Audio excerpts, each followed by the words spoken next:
Quem que tá chegando, mano? Mimiquina na área. Ei, seja muito bem-vindo, muito bem-vinda. Nessa aula, a gente vai fazer um alinhamento inicial fundamental e principalmente para tu não cometer o maior erro da persuasão. Inclusive, se alguém fizer o meu curso e depois desse curso fizer esse erro, eu vou negar até a morte que essa pessoa foi meu aluno.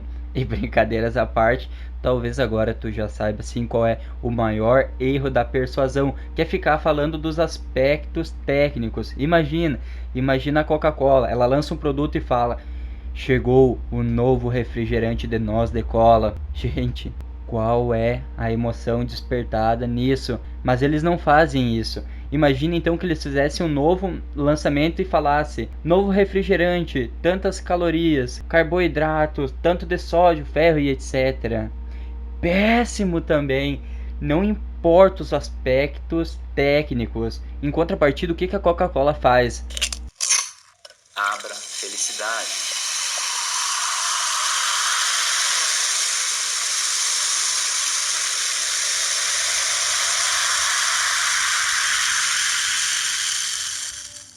Ou seja, a parte técnica, a parte descritiva do que é o produto não é nem mencionada. E as marcas de grande sucesso realmente já sabem disso há algum tempo. Porém, a gente usa isso de uma maneira errada. A gente acaba muito se prendendo nessas partes técnicas. A gente fala: a nossa empresa tem 50 filiais, 29 funcionários, meu curso tem 60 aulas, é isso e aquilo. Gente, isso não importa para outra pessoa. Isso talvez valide no final do processo, como a gente vai ver. Mas não comece com aspectos técnicos. Aspectos técnicos é o maior erro disparado da persuasão. E talvez tu pense agora, talvez, isso é a Coca-Cola falando. Gente, não. Vou dar um exemplo aqui que talvez isso aconteceu contigo, ou talvez tu vai ter que fazer isso no teu futuro. Imagine um pai falando para um filho que ele tem que fazer a lição de casa. Muito mais próximo já do dia a dia, né? E geralmente é a mãe que fala pro pai, vai lá e fala pro guri que ele tem que fazer a lição de casa. Então vai lá o pai e diz: filho, faz a lição para tu tirar a nota boa. Agora eu te pergunto, isso desperta algum tipo de emoção? Isso é algo que vai fazer ele sequer prestar atenção no que o pai está falando? Não. Principalmente porque provavelmente nessa idade que ele tá, não sei quantos anos ele tem aí, talvez uns 14, 16, não sei, ele deve estar pensando nas meninas da escola que ele deve conquistar, e esse é o grande sonho, e é isso que está presente na cabeça dele. É essa conexão que despertaria algum tipo de emoção. Então, o que o pai tem que fazer? De alguma maneira conectar a lição com isso. E instantaneamente o menino vai falar: nossa, preciso fazer a lição. Só que aí tu me pergunta: como é possível conectar a lição com uma menina bonita? E eu te garanto, e mais do que eu garanto, eu quero que tu anote isso. Entre quaisquer dois pontos existe uma reta. Entre quaisquer dois pontos existe uma reta. E é exatamente por ser dois pontos muito diferentes que eu trouxe isso como exemplo para cá. Um exemplo extremamente comum do dia a dia e mesmo assim é dois pontos extremamente distantes. Como é que a gente faz uma reta disso? Seria um exemplo do pai sentado lá do filho e falar: filho, eu aprendi tanto ao longo da vida e talvez esse seja um dos principais aprendizados que eu tive quando eu era adolescente. Eu queria ter uma vida de carros, de abundância, chamar atenção ali na escola das meninas. Graças a Deus eu achei a tua mãe. Só que eu realmente queria ter sim um pouco mais de qualidade de vida, um pouco mais de abundância do que eu tenho hoje. E sabe o que eu percebi? Hoje só isso fica claro para mim. Se eu tivesse me dedicado mais na escola, tivesse feito todas as lições, eu teria passado talvez numa faculdade ainda melhor, e isso teria sido a porta para uma vida de muito mais abundância, inclusive para ti e para tua mãe. Se tu quer ter uma mulher na tua vida, é importante tu conseguir dar uma qualidade de vida para ela, abundância. E para mim isso talvez seja uma das maiores frustrações. O que eu mais queria era proporcionar isso para ti e para tua mãe, só que pelo simples fato de eu não ter me dedicado como eu deveria na escola, não ter feito as lições, eu realmente não consegui atingir tudo isso. Então eu queria só deixar esse recado para ti, presta atenção, não deixa de fazer lição, porque é isso que vai te proporcionar o caminho para tu chamar a atenção das mulheres, para tu ter um carro bacana, para tu ter uma vida legal e pum, muda completamente, instantaneamente. O filho fica pensando na menina. que a possibilidade que ele ter a menina é sim ele fazer a lição de casa. E ainda o pai falou de carro, que talvez seja um outro valor para ele. Então o ponto aqui é necessariamente conectar com o que a pessoa pensa, com o que é importante para ela naquele momento. O que adianta tu falar de tirar nota boa? Inclusive, vou te contar uma coisa importantíssima aqui. Às vezes falar de tirar nota boa afasta o que ele está pensando, afasta a menina, porque provavelmente notas boas existe uma associação muito forte com as pessoas talvez mais nerds da escola, e as pessoas mais nerds não são as pessoas mais queridas pelas meninas. Então, falar de nota boa, como ele falou no começo, filho, faz a lição para tirar a nota boa, talvez seja indo o exato oposto do que o filho queira ouvir. Imagina que eu vou fazer a lição para me afastar das meninas e ser a pessoa que ninguém quer perto. Se o pai conseguir mudar esse paradigma, ele realmente consegue encantar o filho. Então, realmente anote, entre dois pontos existe sempre uma reta. O teu trabalho, tua habilidade é de conseguir encontrar essa reta. Qual é a melhor reta que tu vai usar para encantar, para conectar com o sonho dela? E isso é muito presente, tá? O fato de usar frases erradas, valores errados é muito presente no dia a dia. É o que mais é presente, na verdade. As pessoas dizem: compra esse carro, a garantia de 5 anos. Compra o meu curso aqui porque ele tem tantas aulas. Chefe, me promove porque o meu projeto foi ótimo. Time, vamos virar a noite para bater meta. Tu é muito linda, vamos jantar. Nada disso vai funcionar. Tudo isso está completamente errado do ponto de vista persuasivo. Então se tu quiser ser uma pessoa persuasiva, tu tem que ter clareza desse mapa que está agora na tua frente. Tu ou a tua empresa é o barquinho dessa figura e o sonho da outra pessoa é essa ilha. Então, tu tem que ser a pessoa que vai pegar na mão dessa pessoa, colocá-la dentro do barco e levar ela através dos medos e das dores, desviar de tudo isso e permitir empoderar essa outra pessoa para que ela chegue no sonho dela. E o sonho dela é o que é conectado com o teu produto, é algo que é conectado com o teu serviço, com a tua marca, com a tua ideia, com o teu projeto. Essa visão do sonho da pessoa com o que tu tem ali para oferecer para ela é o que vai conectar a pessoa de fato à tua mensagem e a tu mesmo. Então, agora, fique claro para dois pontos. Existem duas instâncias, dois elementos principais que tu tem que trabalhar para se tornar uma pessoa persuasiva. O primeiro a pessoa tem que ter a confiança em ti. Sem essa confiança, essa pessoa acha que tu é um risco e aí tu nunca vai persuadir ninguém. A pessoa necessariamente tem que entender e confiar 100% em ti. O segundo ponto é o sonho da pessoa. Então tu tem que necessariamente achar uma maneira de conectar o que tu quer, a mensagem que tu tem com o sonho dessa pessoa. Esses são os dois principais fundamentos.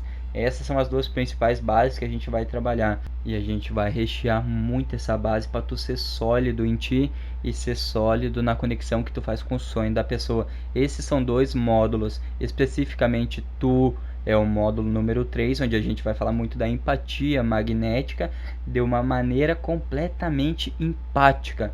Que tu cria um magnetismo fantástico, tu vai se tornar um imã da pessoa. E o quarto módulo, a gente vai realmente entender as estratégias para a gente chegar e acessar o subconsciente da pessoa, para aí sim tu fazer a conexão do sonho com o teu produto, e não de uma maneira superficial, de uma maneira como as pessoas fazem por aí. Ah, compra porque isso vai ser lindo, porque tu vai virar o rei. Não é assim. Tem que ser muito mais sutil, muito mais subliminar, para a pessoa realmente não ter as barreiras e tu não passar por um charlatão, e ficar claro que tu tem algo importante para ela. E não é ela que vai achar isso, é o cérebro dela. Então aqui a gente tem dois módulos do curso, mas independente disso, o fundamental é tu ter clareza desse mapinha, é tu ter clareza destes elementos que estão aqui na tua frente. Isso é a base, é o fundamento, é aqui que tudo começa. E sem ter essa noção dessa dispersão de onde estão os elementos, o que acontece de um momento até o outro, fica muito mais difícil. Então isso eu sugiro até que tu desenha de alguma maneira no teu caderno, e que tu saiba aonde que tu tá, aonde a pessoa vai entrar, o que tu quer fazer ela percorrer, o que ela vai desviar e aonde ela tem que chegar. Esse é o principal ponto, porque nesse caminho vai acontecer algo. Nesse percurso, tu aciona o cérebro da pessoa, e somente depois de acionar o cérebro da pessoa que a pessoa realmente vai agir, entrar em ação. E se tu não consegue de alguma maneira fazer esse estralo cerebral nela, ela vai ignorar tudo que tu tem a dizer.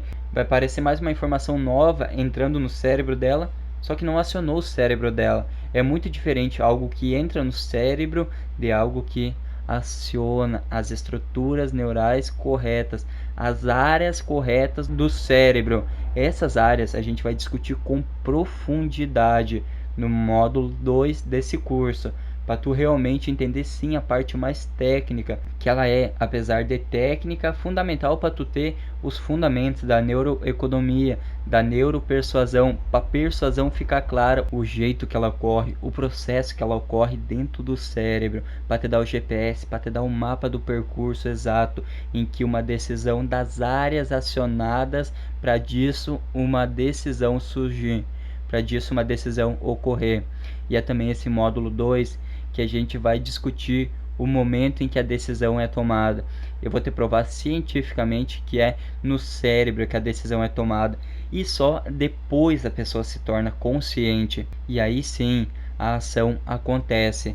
Então, o momento T0 da ação, a decisão, ela vem antes, porque se a pessoa decidir levantar o dedo, como está na figura, por exemplo, primeiro ela decide e depois o dedo levanta. Só que a sacada, o importante é que antes até da decisão existe um momento T-2, que é dentro do cérebro. E dentro do cérebro da pessoa é importante isso, tu ter clareza dos 3 pontos, das 3 aspectos, das 3 instâncias cerebrais que tu precisa percorrer. Primeiro, tu tem que vencer o cérebro do risco da pessoa. E o cérebro do risco é aquele cérebro instantâneo, muito rápido. E quando tu coloca a mão no fogo, tu tira instantaneamente. Tu não fica pensando, nossa, minha mão tá no fogo, o que que eu vou fazer? Tá queimando? Não, nada disso. Não existe racionalização. O risco vem antes de toda e qualquer coisa. Tu sequer pensa e pum, agiu. A gente vai discutir um pouco mais a respeito disso, mas é importante essa base ficar muito clara para ti. Tu ultrapassando o risco, tu consegue conectar com a emoção. Na verdade, tu tem que acionar a emoção. Se tu é visto como risco, tu não chega de maneira nenhuma na emoção. Tu não chega de maneira nenhuma perto das áreas corretas. Tu ultrapassando o risco, tu consegue acionar a emoção da outra pessoa. Então, se tu é visto como risco, é ali que tu para, logo na primeira barreirinha, logo ali no comecinho. Então, nunca isso pode acontecer. No módulo 2, tu vai entender claramente como tu deixa de ser um risco. E mais do que isso, tu passa a ser visto como um facilitador dos maiores sonhos da outra pessoa. Então, esse processo, essa etapa 1, vai ser altamente não só passada, ultrapassada, mas sim como potencializado. A área 2 do cérebro, a parte da emoção, o cérebro límbico, essa é a área mais preciosa para iniciar o processo de decisão. Tem gente que acha que é 100% racional uma decisão, e eu te garanto que isso não é uma verdade. Tem algumas pessoas que acham que também a decisão é 100% emocional, e eu também te garanto que isso também não é verdade. Porque se tu não passa do risco, sequer a emoção tu consegue acionar, mas de fato a validação ela só existe nesse terceiro cérebro, que é o da razão, chamado neocórtex. E ele valida tudo que tu tá colocando como elemento, que a pessoa olha para tudo isso e fala, olha, realmente isso faz sentido, essa vontade que eu tenho, que foi emocional, e a pessoa que tá falando tudo isso não é um risco. Então esses são os elementos que a gente vai falar. Tenha clareza sempre em todas as mensagens que tu for falar de agora em diante, como que tu mostra que tu não é um risco, que o teu produto não é um risco, e mais do que isso, que o risco tá em a pessoa não te ter por perto e não ter o teu produto com ela. Segundo ponto, tu sempre tem que conectar emocionalmente. O terceiro ponto é tu validar, tu dar todos os argumentos. E esses são os fundamentos. Obviamente a gente vai estudar em muito mais detalhe cada um deles, mas é fundamental tu ter essa estrutura, ter essa base de que partindo do risco vem a emoção, partindo da emoção valida-se com a razão, e em cima de tudo isso esse composto aciona por completo o cérebro. Mas isso é apenas uma pequena introdução do assunto. A gente vai entrar em muito mais detalhes, especialmente no módulo 3. Então eu deixo um grande abraço e a gente vê na próxima aula.